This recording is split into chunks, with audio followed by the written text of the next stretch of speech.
तो शाम साहब, बड़ी अरसे से पीआईए की निजकारी प्राइवेटाइजेशन की खबरें आती हैं, उसमें चेंजेस भी प्लान में हम बार बार देख रहे हैं। अब तो 100% ये कह रहे हैं जी उसको निजकारी कर दी जाएगी। आप समझते हैं इसमें गवर्नमेंट कामयाब हो जाएगी और उनका ये फैसला दुरुस्त है? साथ ही साथ इसमें रुकावटें आप क्या देख रहे हैं? देखिए आमना, मेरा ख्याल है बहुत अरसे के बाद हुकूमत ने बहुत अहम फ़ैसला और बहुत पॉजिटिव फ़ैसला किया है, और ये अगर फ़ैसला ना किया जाता तो वही हाल होना था। आपने देखें कि एक मुद्दत से आप देख लें कि आप पिछले, अगर मैं गलत नहीं हूँ तो 8-10 साल से एक यूनिट भी प्राइवेटाइज नहीं हुआ।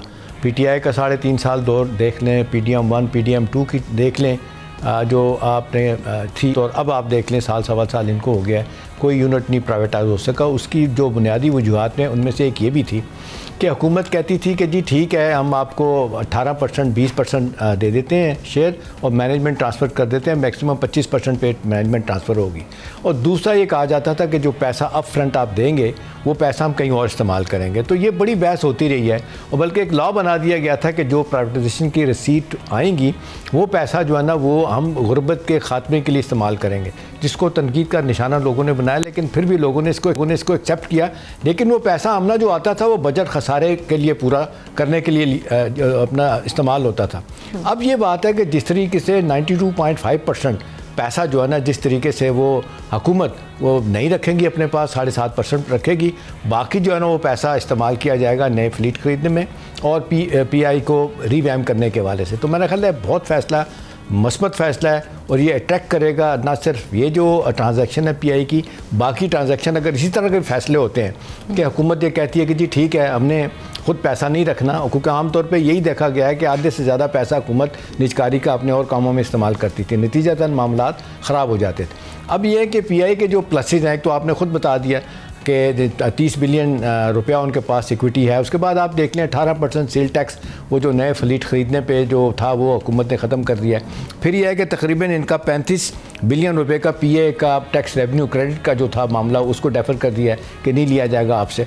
तो मेरा ख्याल है अब बड़ी विन विन सिचुएशन है। अब देखना है कि ये जो 4 बिडर मेन आए हैं इनमें से पोटेंशियल इनमें डेफिनेटली इनमें है, और मुझे नहीं लगता कि इस हवाले से अब कोई पीछे हटेगा। देखना ये है कि हुकूमत जो है ना ये इसकी प्रोसेस में आमना रुकावटें आएंगी, ये अच्छा आपका सवाल है।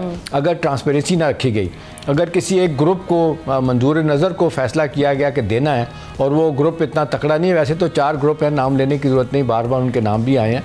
अगर ये फ़ैसला किया गया कि किसी एक ग्रुप को फेवर करना है तो शायद फिर मुश्किलात होगी।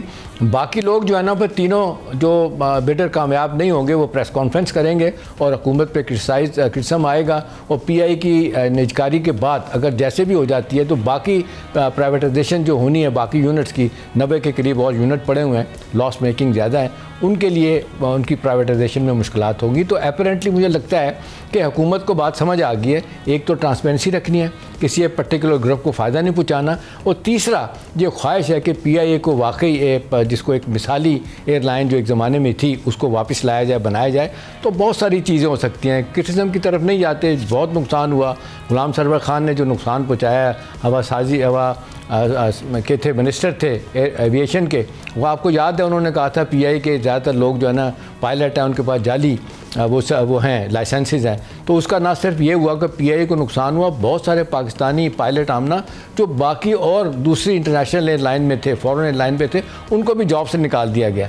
अल्लाह करे इस तरह की बात ना हो। पीआई को रीवैम्प करने के हवाले से जो नए बिडर सामने आ रहे हैं, जो भी जीतने वाला हो उसको दिया जाए, और फुल जिसको कहते हैं अगर आपने मैनेजमेंट ट्रांसफ़र कर दिया है तो फिर उसको पूरी की पूरी अथॉरिटी दी जाए, वो कैसे उसको चलाता है। ये अच्छी बात है जो प्राइवेटली तय कर लिया इन्होंने। वो एक बर्डन था, फिर जो एम्प्लॉयज़ के साथ कॉन्ट्रैक्ट था, इन मामलात को कैसे देखा जाएगा? देखिए हमने ये बात तो हुकूमत मान गई, जो पहले कहा जा रहा था कि सियासी बुनियादों पे जो लोग रखे गए थे। कहा जा रहा है कि 10,000 से ज़्यादा बंदे हैं जो पीटीआई ने अपने ज़माने में, एमक्यूएम ने अपने ज़माने में, पीपल्स पार्टी ने अपने ज़माने में, और क्या कहते हैं पीएमएलएन ने अपने ज़माने में लोगों को रखा था। ज़्यादा पीएमएलएन ने और पीपल्स पार्टी ने सियासी बुनियादों पर पीआई में लोगों में भर्तियाँ की थी। अब वो 10,000 से ज़्यादा लोगों पे नए बिडर जो है ना वो बिल्कुल तैयार नहीं है कि उनको रखना है। वो कहते हैं जी इतने जहाज़ नहीं है, टोटल आपका 35 जहाज़ है जिसमें 18 ऑपरेशनल हैं, हम बाकी एयरलाइन का आप तकाबली माना कर लें, मुआवजा कर लें कि वहाँ पे एक जहाज़ के ऊपर कितने लोग होने चाहिए, तो वो पता चलता है कि जी वो 300% से ज़्यादा लोग जो है ना एक जहाज़ के ऊपर आते हैं, अगर रफ़ उनका निकाला जाए अंदाज़ा। तो मेरा ख्याल है हुकूमत अगर इसमें इंटरफेरेंस नहीं करती आमना और पीछे हट जाती है और पूरा का पूरा जिसको कहते हैं फ्री हैंड देती है नए बिडर को, तो मुझे 101% यकीन है आमना कि ये रिवाइव हो जाएगा। और फिर जिस तरह PIA रिवाइव हो जाएगी, अभी देख लें जिस तरीके से एयरपोर्ट्स जो है ना वो आपने देखा आउटसोर्स करने का फ़ैसला किया गया, वहाँ पे भी आए दिन जो लोग बाहर जाते हैं कितनी मुश्किलात होती हैं, कितना लोकल स्टाफ उनको तंग करता है, वो चीज़ें ख़त्म हो जाएंगी। बाहर से आप जाएँ आएँ कभी कोई मुश्किलात आपको नज़र नहीं आती, कोई हैसल बड़ी नहीं नज़र आती, लेकिन यहाँ आते जाते लोगों को तकलीफ़ होती है। नवाज शरीफ साहब की पहली हुकूमत में हमने बहुत अच्छा काम किया गया था, जब एक ग्रीन चैनल खोल दिए गए थे, उस तक लोग नहीं तंग होते थे, आसानी के साथ आना जाना था और पाकिस्तान के हवाले से बहुत ज़्यादा पिजराई हुई थी भाई।